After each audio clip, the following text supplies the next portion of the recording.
esta vez la invitación es para mañana a las 19 horas en el Dos Museos de Sarmiento 450.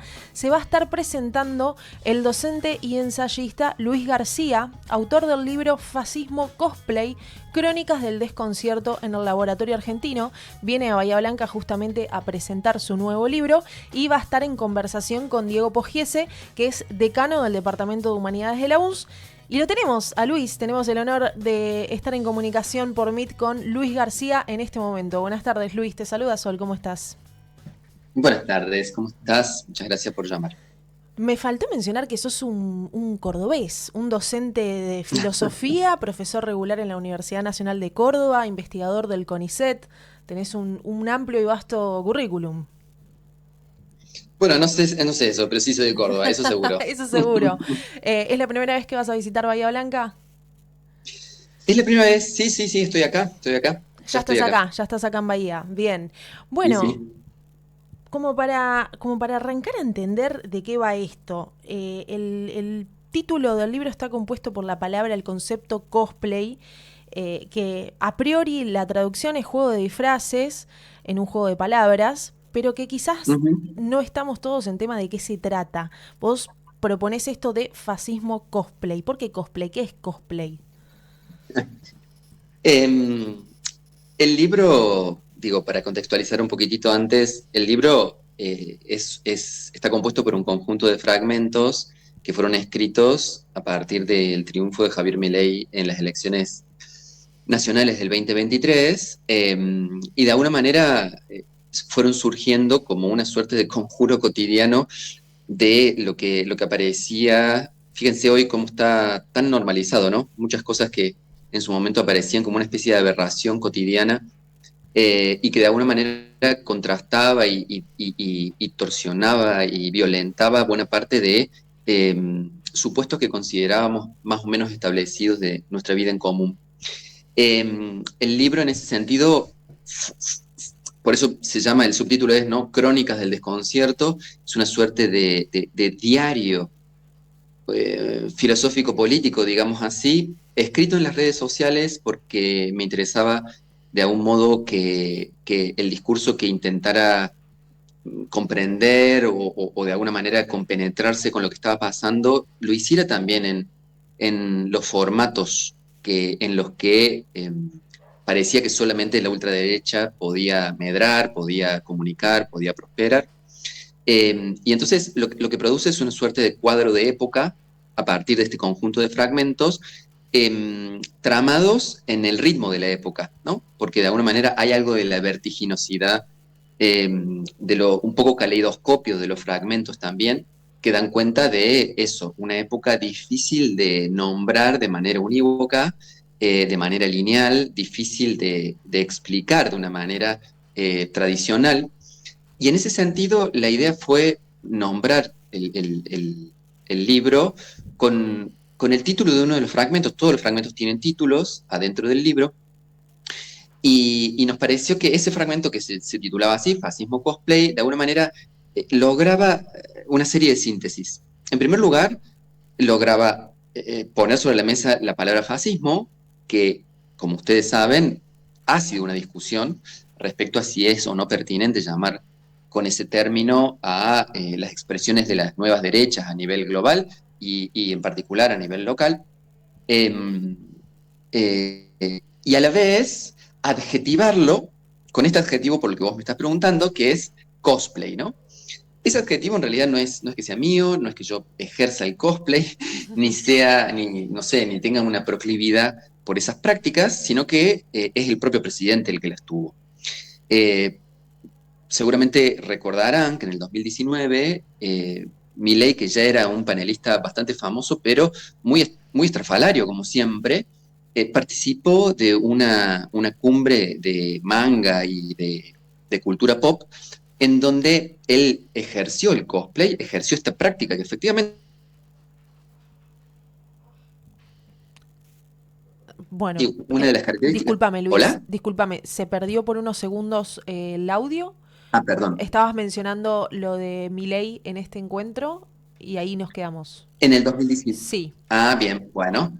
Milei en el 2019, cualquier cosa avísame, Sí. en el 2019 participa de una convención de cultura pop y de manga, etcétera, esas culturas de las que efectivamente yo tampoco soy muy, muy afecto, pero él sí, sobre todo a través de su vínculo con quien hoy sigue siendo una especie de mano derecha legislativa del jefe, es decir, de la hermana del presidente, que es Lilia Lemoine, Ujú. ¿no? La diputada Lilia Lemoine. Ella es quien la introduce a Milei en el mundo cosplayer y quien lo asesora para llevar adelante este cosplay en el 2019 eh, disfrazado de el general ANCAP. Pueden ir a YouTube y están todos los videos, porque además Milei nunca renegó de esa práctica y de ese personaje, todo lo contrario, cuando él este año lanza sus redes sociales en inglés, lo hace con un videíto en donde el general ANCAP es por anarcocapitalista, ¿no? Claro. Sí, son todos juegos de palabras. Exactamente, el general ANCAP presenta sus redes en inglés transformado en una especie de como de dibujito animado de él mismo, ¿no? Con todo Ujú. este egotismo autorreferencial que tiene nuestro presidente. Y entonces, de manera que hay una especie de conciencia y de cariño eh, con este personaje que él mismo ejerció en el 2019. ¿Qué es lo cosplay? Lo cosplay es, de alguna manera, ese conjunto, digamos, cosplay es esto que estamos diciendo y no Sí, mucho más. sí. Ahora, por qué quiero nombrarlo así? Porque quiero una serie de cosas con esa expresión. En primer lugar, quiero recuperar para el discurso antilibertario, para el discurso del campo popular, un poco de ironía, un poco de chiste, un poco de sarcasmo, y entonces algo del tono irónico que hemos perdido, ¿no? En un tiempo en el que la incorrección política discursiva, sobre todo, parece haber pasado a la ultraderecha, me parece que está bueno poder recuperar un modo más desenfadado, más irónico, más sarcástico de uso de la lengua, ¿no? En ese sentido, poner juntas dos palabras tan heterogéneas entre sí, como fascismo y la práctica cosplayer, me parecía que tenía ya de entrada un sabor que me interesaba, que es el sabor de cierta irreverencia, de cierta ironía, de cierto juego, que siento que el discurso público del progresismo ha perdido. Sí. Después de eso, me parece que la intención es decir, creo que sí es pertinente hablar de fascismo por razones que están en el libro, que no voy a desplegar ahora acá, pero que por supuesto hay que adjetivar. El fascismo contemporáneo lleva una marca, o el neofascismo contemporáneo lleva marcas que lo distancian, por supuesto, del fascismo histórico de la década del 30, 20-30, pero el rasgo que a mí más me interesa, yo estoy, en este momento estoy de hecho en la Facultad de Humanidades y en ese contexto es donde de alguna manera se da mi visita y por eso quiero decir esto también. Eh, el fascismo histórico era un fascismo de la verdad única, era un fascismo del partido único, era un fascismo de la esencia estable de la nación, eh, mientras que en los neofascismos, las distintas expresiones neofascistas contemporáneas, son expresiones que medran, que prosperan, que se desarrollan en contextos no de verdad única, sino por el contrario, en contextos de posverdad, de lo que se ha llamado la posverdad, es decir, de descomposición nihilista del discurso público. Eso genera un trastocamiento muy grande, hace que buena parte de los críticos, los historiadores, tengan dificultades a la hora de decir, bueno, ¿cómo funciona esto en relación con un pasado que parece haber tenido otros rasgos, pero que logra los mismos objetivos de una avanzada neoautoritaria por medios que se han sabido renovar y que se han sabido adaptar a las formas de comunicación contemporáneas, en donde una cierta desjerarquización del discurso público a través de las redes, no olvidemos que el ideólogo o uno de los ideólogos de Milei, que es Agustín Laje, siempre ha insistido respecto del poder de Twitter, ¿no? Hay algo en esa horizontalización de la palabra en donde todo puede ser dicho que conectó muy bien con esto que se viene llamando la desinhibición de la ultraderecha, ¿no? Esta capacidad de decirlo todo sin ningún problema, esta capacidad de hablar sin pelos en la lengua, de manipular la incorrección política, etcétera, etcétera, que de alguna manera los posicionó con una capacidad de llegar Volvimos a perder Es- el audio con Luis. Luis, justo esos ah, últimos segundos se volvió a perder. Estabas hablando justamente en palabras mías, no tener vergüenza de ser facho, digamos, en el día de hoy. exactamente, exactamente. No solo no tener vergüenza de ser facho, sino en general, no tener vergüenza de defender cualquier cosa, ¿no? O Claro. sea, por ejemplo, qué sé yo, a alguien como Adorni. No se olviden que Milei en la Navidad, entre Navidad y Año Nuevo del año pasado, de fin del año pasado, no sé si se acuerdan, hay una famosa foto, la última foto del 2025, es una foto con todo su gabinete en donde él les regala un libro que se llama Defendiendo lo Indefendible. No sé Ujú, si se acuerdan, ujú. que es de un economista muy estrambótico, como todos los economistas que él frecuentó en su extraña formación teórica, eh, en donde, no sé si se acuerdan, chequéenlo, revísenlo, se llama así, Defender lo Indefendible, y básicamente hace una defensa de eh, la prostitución, la trata de blancas, el tráfico de droga, etcétera, etcétera, en la medida en que respete las reglas del libre mercado, ¿no? Bueno, ese libro, en ese tipo de cosas estamos pensando cuando hablamos de el modo en que la incorrección política, digamos así, fue uno de los, efectivamente, pilares de este discurso que nos dejó tan desconcertados, como dice el subtítulo del libro, ante la irrupción no solo de la ultraderecha local, sino de una ultraderecha bueno, quizás el último episodio es el de Colombia, pero que de alguna manera ha ido gangrenando todo el continente, ¿no? Mucho más ahora que nos encontramos bajo el ala imperial de un Estados Unidos en crisis que vuelva a encontrar en lo que se ha llamado la doctrina Monroe, es decir, esta especie de reversionado de la doctrina Monroe, la idea de un continente que es suyo, el hemisferio occidental es suyo y eso ha logrado de alguna manera galvanizar el éxito de las ultraderechas a nivel continental y uno va viendo las recetas discursivas que se van repitiendo en los distintos países y el caso bueno, de Colombia me parece que tiene muchos rasgos parecidos con las formas de la construcción del personaje de Milei, ¿no es cierto? El libro, Luis, se presenta como Crónicas del Desconcierto.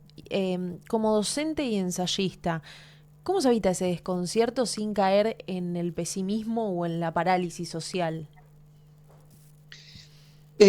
Bueno, me parece que por el contrario, el desconcierto es cierto lo que decís y es uno de los temas del libro. Yo creo que vivimos de hecho una época, ¿no? En donde poder e impotencia están modulándose de modos extraños, ¿no? Es una época en donde podemos un montón y sin embargo nos encontramos en formas de impotencia también históricamente inéditas. Em, Creo que la crisis climática, de alguna manera, las distintas formas de crisis climática, y ya que estamos en Bahía Blanca, me parece que los episodios que acá se han manifestado en los últimos años dan cuenta de eso, muestran que el poder de lo humano sobre la naturaleza revierte en formas de impotencia que de alguna manera conviven, ¿no? Poder e impotencia, bajo formas digamos, de liderazgos en donde efectivamente la impotencia y la prepotencia van un poco de la mano, ¿no?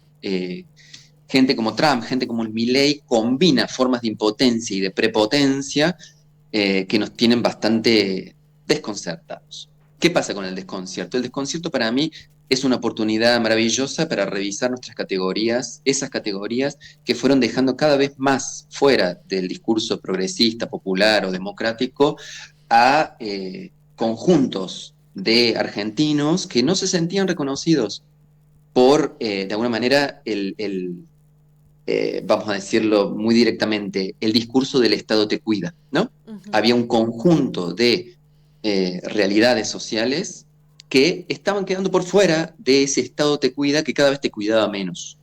Y me parece que la situación de desconcierto no necesariamente lleva a la parálisis, sino que por el contrario lleva a una necesaria reconfiguración de nuestro diccionario político, del repertorio de problemas que movilizamos, del tipo de interlocuciones que establecemos, y el libro se propone estrictamente como eso, el desconcierto no como motivo de parálisis, sino por el contrario, como ocasión de una experimentación radical con la lengua política, social, cultural de nuestra época, que es una lengua muy viva, creo yo, Ujú. y es una lengua que está sufriendo, que está de alguna manera atravesando transformaciones que son históricas y que no podemos desaprovechar para causas populares, para causas progresistas, para causas emancipatorias. Para terminar, Luis, mencionaste la representación del campo popular y también te referiste a lo discursivo. El término cosplay viene de la cultura joven, del anime, de las redes. ¿Sentís que la Exacto. política tradicional perdió el lenguaje para hablarle a las nuevas generaciones y que este fascismo cosplay que nos está gobernando hoy en día lo entendió mejor? Es exactamente la intención del libro y de nombrarlo de esa manera, de adjetivarlo de esa manera, ¿no? Ha sido adjetivado. Siempre que, digamos, la academia está un poco partida entre aquellos que consideran que hablar de fascismo, de neofascismo, es inadecuado y aquellos que consideran que es pertinente. Entre aquellos que consideran que es pertinente, todos, sin embargo, consideran que hay que adjetivarlo de algún modo, ¿no? Por ejemplo, qué sé yo, ultraderechas 2.0 o neofascismo, posfascismo, etcétera. En mi caso, nombrarlo de esa manera, o sea, adjetivarlo de esa manera, tenía que ver exactamente con lo que planteas en tu pregunta, es decir, un fascismo que supo conectar con una cultura popular y joven que cada vez quedó más lejos del discurso, digamos, de la política tradicional, que todavía impregna de alguna manera las formas de representación del campo popular. En ese sentido, yo creo que efectivamente una de las tareas fundamentales, eh, amén amén de las internas, de las dirigencias, que por supuesto está bueno que no hablemos de eso en esta Sí. entrevista, porque me parece bastante triste la situación a ese nivel. Sin embargo, a nivel social, a nivel político, a nivel cultural, creo que hay un montón que hacer para recuperar de alguna manera esas conexiones, conexiones que nunca dejaron de estar presentes, pero que me parece que es tiempo de volver a lanzarlas, ¿no? Yo creo que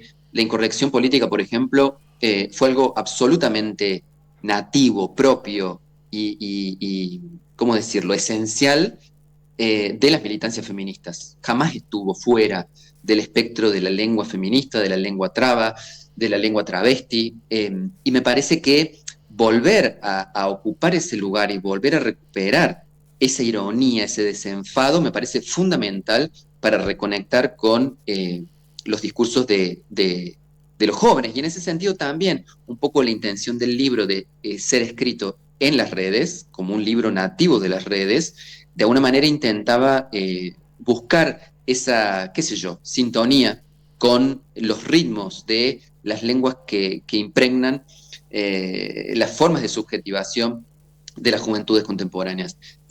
Insisto, yo tengo dos pibes, dos hijos de 15 y 20 años, yo doy clases a estudiantes que están más o menos en esa edad y uno nota un salto generacional que tiene que ser salvado por nosotros, no por ellos.